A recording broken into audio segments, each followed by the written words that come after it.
Hi, I'm Karan Thapar. Over the last few years, I hope you've been watching my program, The Interview on the Wire. During that period, I've interviewed doctors, politicians, businessmen, scientists, authors, and even the occasional Nobel laureate.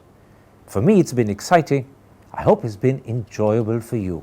But these, as you know, are tough times, and if this program is going to remain bold, independent, and sometimes even defiant, then I think we need your support.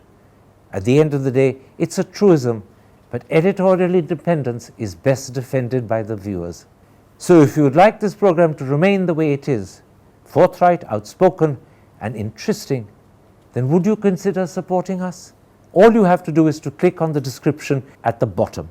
But more than anything else, I hope you will continue to watch the interview. Your viewership means an awful lot to me.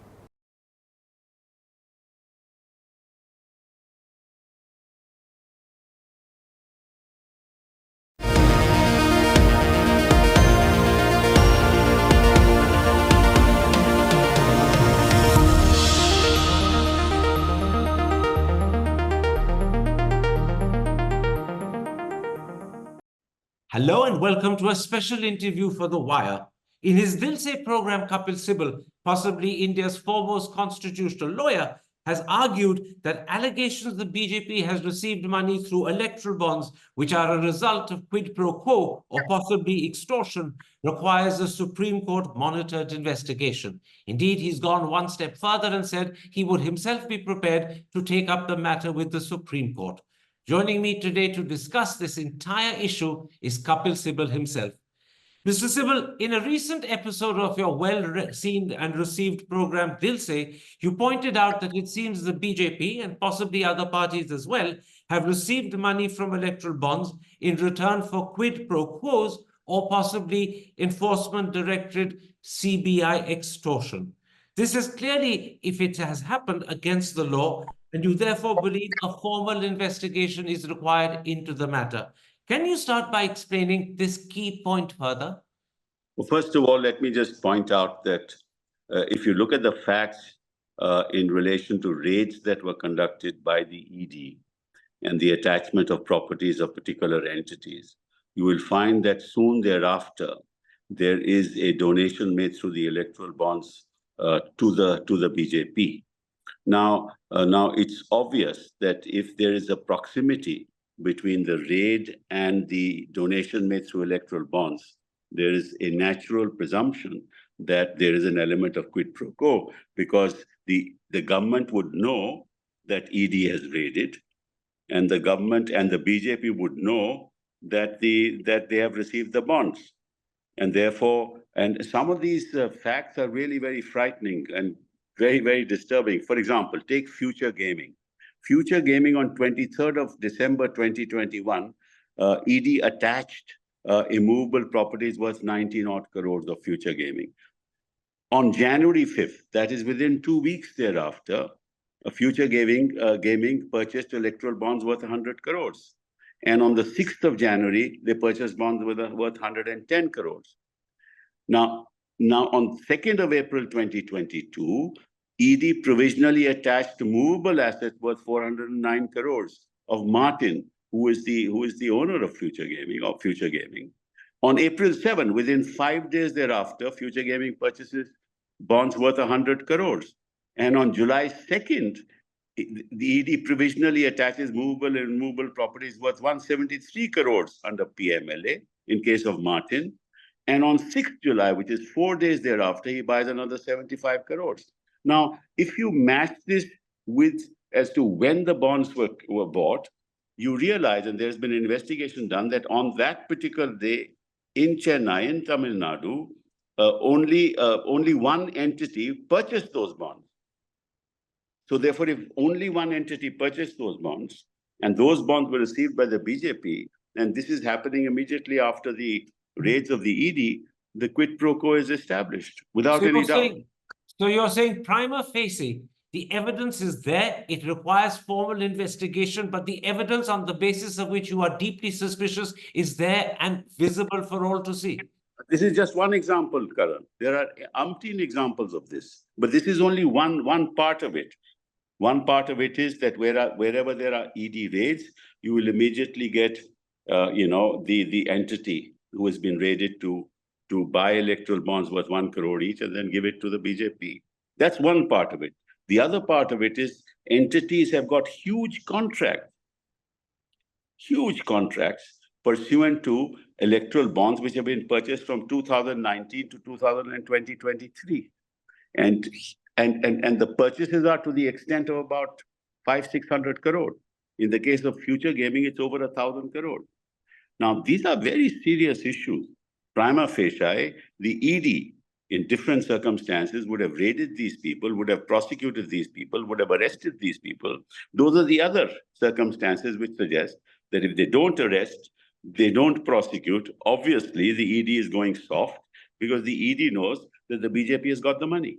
So would you say that the Sunday Express story of yesterday, the 31st of March, claiming that 60% of bonds bought by Mega Engineering worth some 966 crore were given to the BJP? And secondly, in 5 instances, major projects were given to the company by public sector undertakings, either just before or immediately after Mega bought the bonds, corroborates your fears. That is, once again, prima facie, in quotations, the sort of evidence you think needs to be further investigated. Absolutely. I must laud the Indian Express for having done this investigation. It clearly proves what I've been saying.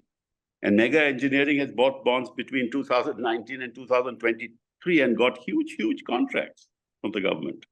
So to sum up this bit, you're saying both about money received as a result of extortion through electoral bonds, as well as money received as a result of quid pro quos through electoral bonds, the evidence prima facie is staring us in the face. It needs to be investigated. There's no doubt about it. There is a third element there. That is the big houses, the big industrial houses, right, have also purchased bonds.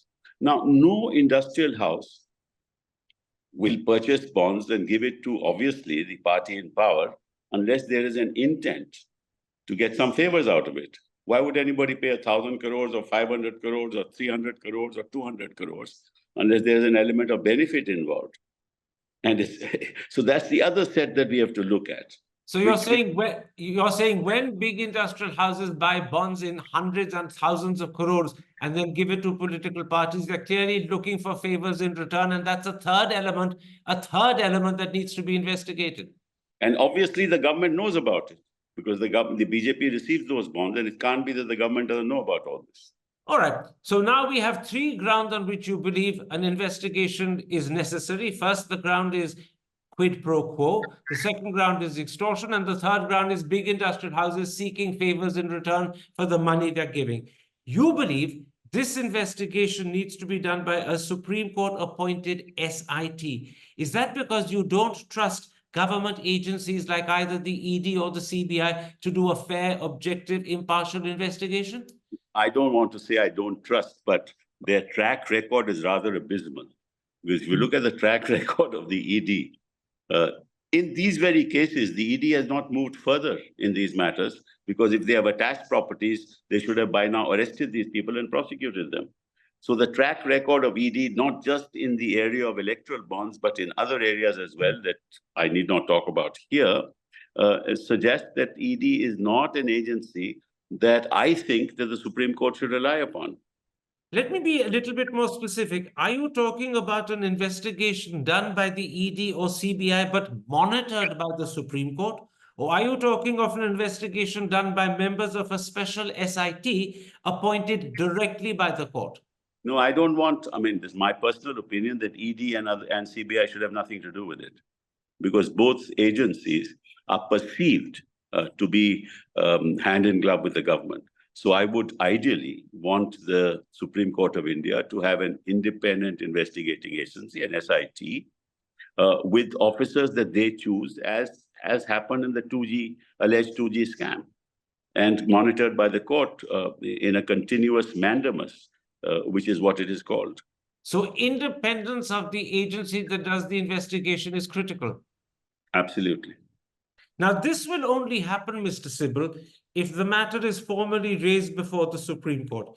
In your Dil Se program, you suggested you were prepared to do so. Do you stand by that suggestion? No. When I say I was prepared to do so, I mean, if somebody brings up the case and engages me, I'm prepared to argue it. But I can't be the petitioner. That wouldn't be fair. In other words, you're waiting for someone to engage you as a lawyer, and when and if they do, you will argue the case on their behalf, but you're not prepared to be the petitioner yourself.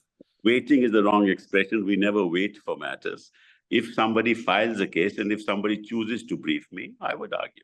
What are the chances someone will file this case? Many people have heard your Dil Se program. Many people will hear what you're saying to me today. What are the chances some possible client will come to you and say, Kapil Sibal, I want to take up this matter.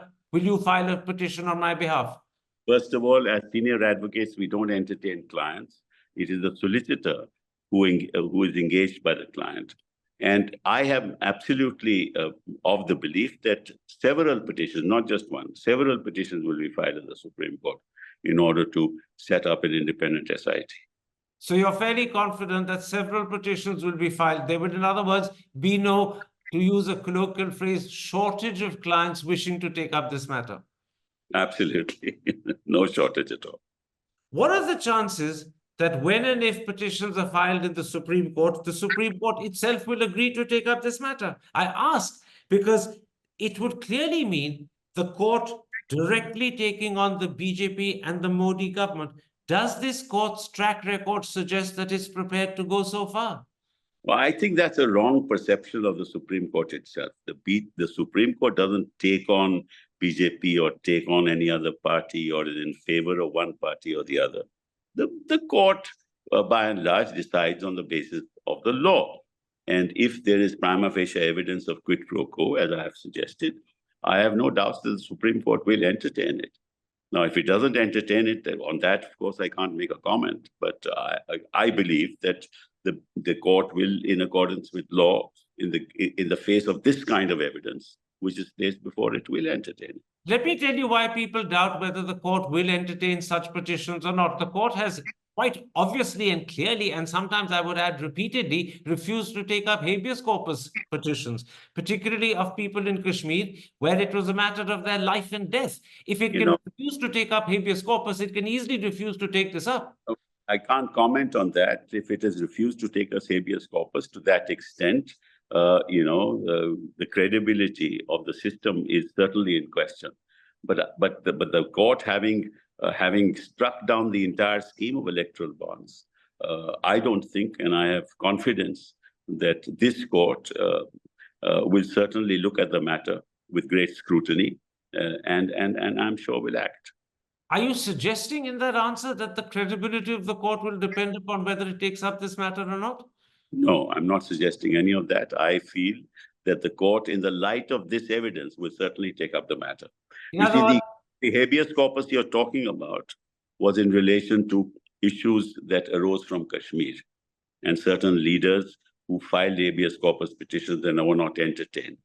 Well, that went to a particular bench and the learned bench chose not to entertain. I don't want to comment on that.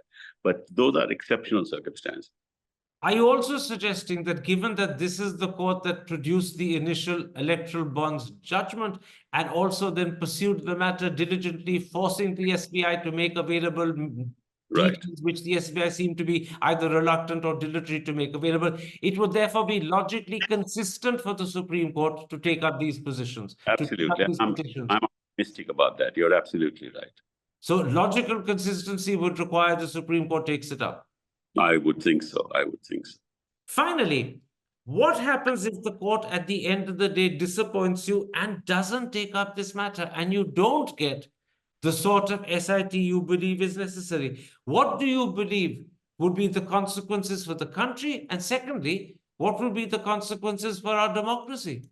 Well, obviously in the process, there has already been a non-level playing field because of the enormous money that the BJP, which is the ruling party, got through the electoral bonds, which is around 6,500 crores. So there's already a non-level playing field. And obviously now with the scrapping of the scheme, very few in the corporate sector will want to expose themselves. They have given these bonds, purchased these bonds to give to whatever government is in power, knowing full well that their names will not be revealed. And so therefore, they participated in the scheme. Now, the problem is that let's assume now that the Supreme Court does not entertain the petition, which is the question that you have asked. Now, if it does not entertain the petition, eventually, it really doesn't matter, because in matters of this nature, there is no period of limitation. You must understand. And as and when an opportunity arises, with the opposition, the investigation will be done. So you're saying even if the Supreme Court doesn't take up the matter now, because there is no time limitation, the matter can be taken up by a later Supreme Court a year or two down the road? Oh, absolutely. There's no limitation to any of these things. The Supreme Court may not take it, but at a given point in time, if the government were to change, there'll be investigation by the government in the matter, and then a fresh petition can be filed pursuant to that investigation for the court to take an appropriate stand in the matter. It also therefore follows that any damage done to India's democracy as a result of failing to investigate the matter now can be remedied, because a year or two down the road, when a government changes and a new government does investigation, the Supreme Court then can face a new petition and perhaps take up the matter then. So the damage done now is temporary. No, I don't think. We're talking about two separate issues, Karan. The damage to the polity and democracy is already done. There is already a non-level playing field. So the damage to that extent is permanent, right? But the remedy to bring the culprits to book, right, is something that can happen at a later point in time. It doesn't have to necessarily happen now, although it would be advisable and preferable that it did. No, we would like that to happen, but that's for the court to decide. Mr. Sibal, thank you very much for making time for me. Take care. Stay safe. Thank you. Hi, I'm Karan Thapar. Over the last few years, I hope you've been watching my program, The Interview on the Wire. During that period, I've interviewed doctors, politicians, businessmen, scientists, authors, and even the occasional Nobel laureate. For me, it's been exciting. I hope it's been enjoyable for you.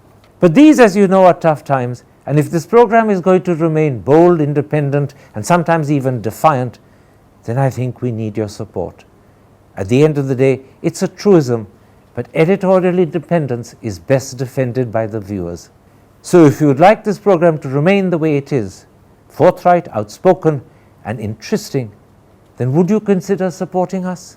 All you have to do is to click on the description at the bottom. But more than anything else, I hope you will continue to watch The Interview. Your viewership means an awful lot to me.